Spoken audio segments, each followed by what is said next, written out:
Hi, Noreen. How are you? I'm really good, Amma. It's good to see you. And you as well. It's been a while since I saw you in Accra, but you're all the way in Nairobi, and we're going to have a quick chat about your experience across the continent, working with women in particular, but SMEs generally, your observations of the various ecosystems, because we'd love to get a bit of a comparison between East, West, and Southern Africa in particular, and your experiences in these areas. I know you've done amazing work with iSpace here in Ghana with the UWAT program, Unlocking Women.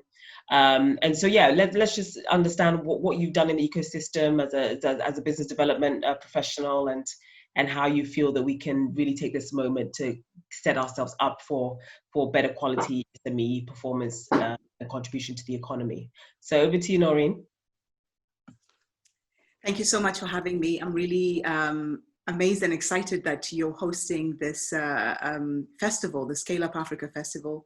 And it's something that for me is very much in line with what we do. I work as a strategy advisor across different business regions. Our focus is Europe, Middle East, and Africa, and bridging the business gaps, bridging relationships, making connections and linkages. We've done work we started off in the UK, that's where the consultancy is based, but we've now spread our wings across Africa because let's say that's what people consider now the last economic frontier. We've had amazing, interesting insights working with different communities, working in Eastern Africa, West Africa, Southern Africa, and that's informing a lot of our business direction, business decisions, collaborations, and partnerships. And just like you mentioned, we've done some work with iSpace Foundation in Ghana under the Unlocking Women and Technology project. Very interesting project, 3 years, lots of insights, lots of learnings, and lots of achievements for the women who completed the program. So yeah, it's been a very interesting journey. And I think now under COVID-19, it's even more interesting because the business terrain has changed completely globally. We are reassessing how businesses are navigating, SMEs particularly, businesses in diaspora. Those are looking to connect with African enterprises. There's a lot of requests for collaboration with African businesses, which we're finding very interesting. We've just literally signed an agreement with a Chinese company wanting to trade with West Africa as one of the biggest economic regions. So it's a very interesting playing field at the moment, I'd say. Yes, it's good to see. It's good to see a lot of conversations around that. So what are your thoughts on, tell me a bit more about your insights, having worked with iSpace in particular, because we're very interested in obviously gender, women-led businesses, supporting more of them. What were your top three takeaways from working so much in that ecosystem? Well, my learnings, I'll start with my learnings from that experience. What I found really interesting was whenever there's conversations around Africa and around women, there's blanket comments, blanket decisions, blanket programs. And what the Unlocking Women in Technology program really highlighted for me is the differences in different ecosystems. So we can talk about a startup ecosystem in Africa, but then from my observation, I think we really need to begin to segment and define each startup ecosystem. For example, Accra might be different, very different from what Tema needs in Ghana. Nairobi has very different needs from, say, Mombasa and Nakuru. In Southern Africa, Harare has got very different needs from Cape Town and Johannesburg. So what I learned from that experience with iSpace Foundation and working with the women in the startup ecosystem, particularly tech, is that we need to be careful in how we define the challenges as well as the solutions that we bring to those different spaces. So we need to really listen to the needs and the desires and the wants of that ecosystem, as well as looking at the resources available, looking at the enabling environment, government, policy, partnerships, etc. And what really helped us with that particular program was iSpace was able to partner with a number of hubs across Accra, which made it easy to really push out the solutions. But the solutions were tailored to each particular, let me say, city, town. And so the people who were providing the solutions were local to that particular area. So it was very context specific. And that is what I'm finding across the continent, is really contextualizing solutions and defining solutions for that particular region, as opposed to having blanket training or accelerator programs for the whole continent, because it doesn't work. And we find that when that is done, there's a lot of failure as opposed to success. Yeah, totally agree. And we've definitely seen that. And I love the work that, I mean, Ghana's had like a mushrooming of incubation and, you know, centers and hubs. And so it's good to see the ecosystem thriving in that way. And we certainly see a lot more of the, you know, angel investment networks and, you know, incubation centers and stuff like that. So that's a good indicator. But I like the fact that you were saying that we need to be a lot more serious about drilling down into the requirements of, you know, city by city, you know, district by district, understanding what works and what's the priority area for each area that we're operating in, and really understanding what can really work and make a huge impact in that particular space. So what are your thoughts on you know, observations on, you know, because we always talk about how, you know, we feel we should be lobbying for more and, you know, change, and, you know, obviously we need to operate within an environment and ecosystem. What are your thoughts on the government interventions that you've seen in terms of entrepreneurship acts, startup acts? There are various, you know, acts that have come into play across the continent over the years, like Mali, Senegal. Like, there are quite a few interesting policies that have been implemented recently. What do you think would be your key recommendations for governments to kind of get behind and create that enabling environment? One of the biggest, I'll call it a concern. I'll call it a concern, especially where government is concerned, because public policy is key to making sure that entrepreneurship thrives in any country, in any economy. And there's been a big push for driving entrepreneurship, youth entrepreneurship, female entrepreneurship. And there's a lot of money that seems to have been pumped into different countries, different ecosystems for the development of these different groups. The challenge that we've seen, and we're not saying there's anything bad with it, I think it's something that we really need to carry on doing, and even more aggressively, because women make approximately 50% of the population of the continent. So if they're excluded, every country is running at half the capacity. So we believe that, yes, there should be investment in women, there should be investment in men, in young people as well. But the challenge we are finding is, as much as it's a great buzzword to empower young women or women and boys and girls, as much as it's a great buzzword, the follow through is very, let me say, it's wanting, because all we need to do is look at the track record and measure the success rate of the entrepreneurs or of the entrepreneurship programs. And there's a lot of entrepreneurs that go through this program, but the success rate of these businesses is not as great as we'd like it to be. And the government plays a major role in ensuring that the policies that they create are upheld. It's great to have a policy, but the implementation of that policy is where the difference really is. So in looking at, say, for example, taxation, looking at importation, looking at local production, supporting those environments, looking at not just the training programs, but like you said, the ongoing support, because this accelerator programs, 3 months is not enough, really is not enough.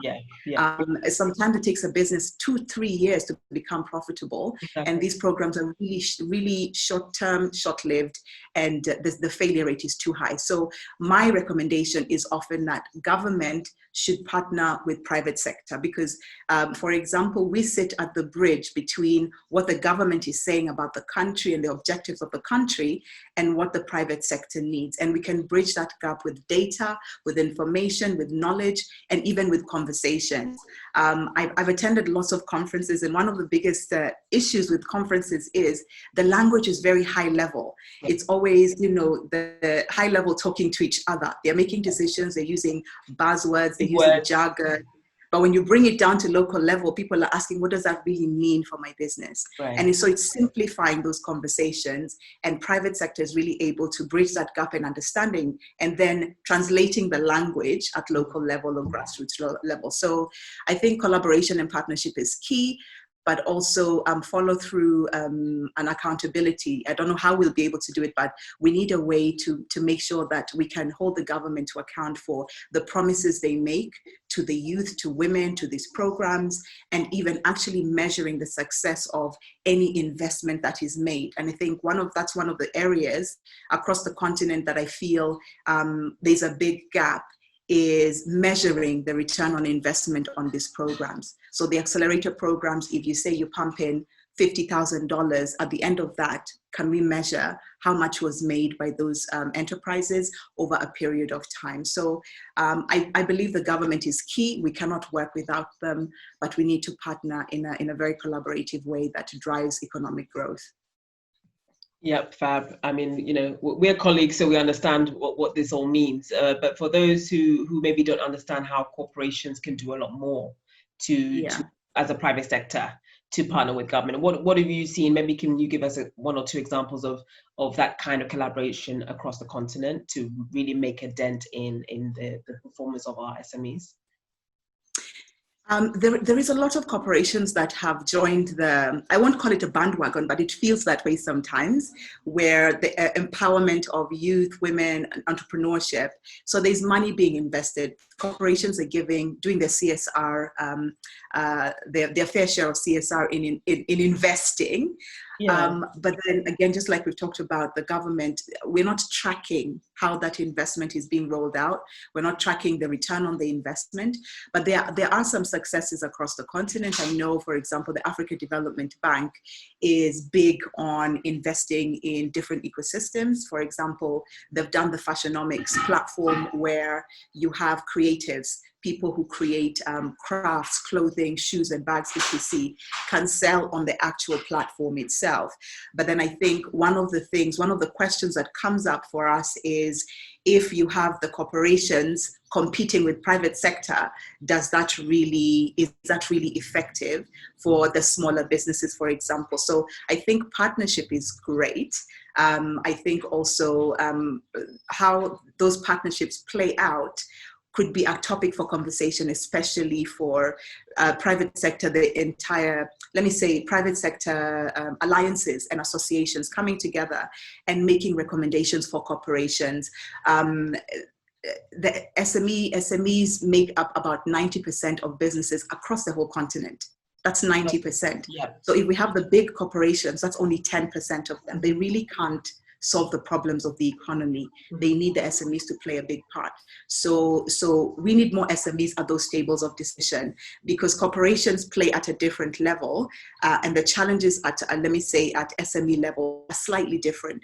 So when we do reports, you can't hire a corporation to come and do a report for an SME ecosystem in any country. They should hire the SMEs to really bring the solutions to the table, make recommendations, and also drive how those partnerships really play out. So corporations do play, I think, an important role, but I think we should be careful as let me say, the continent, in making sure that corporations are not a competitor for SMEs, but they're a partner.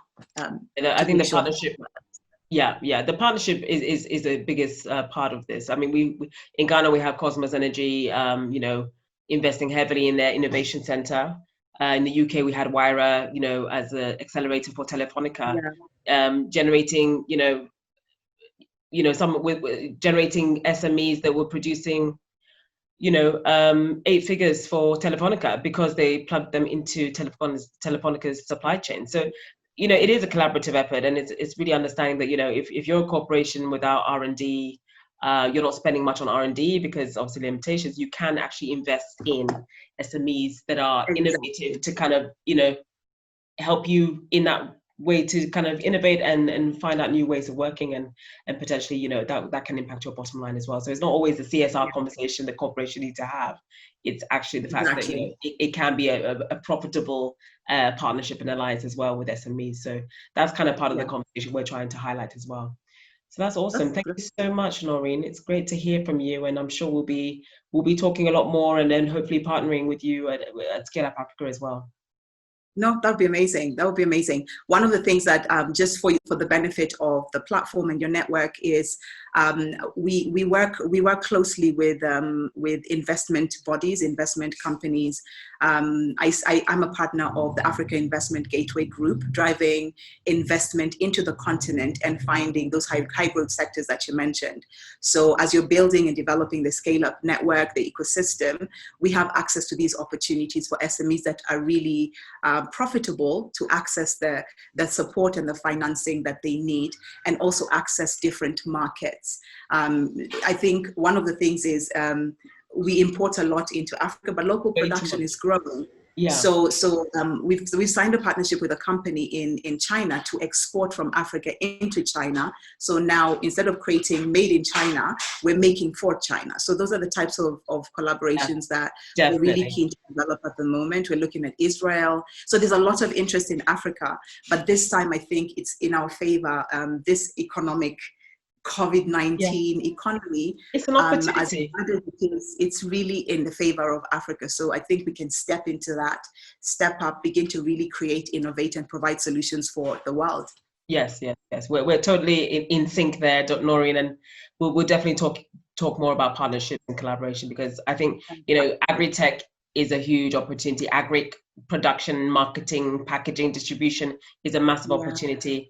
And of course, technology underlies all of that. So we'll be talking more. We'll be talking more for sure. Thank you so much for joining us. Thank you for having me.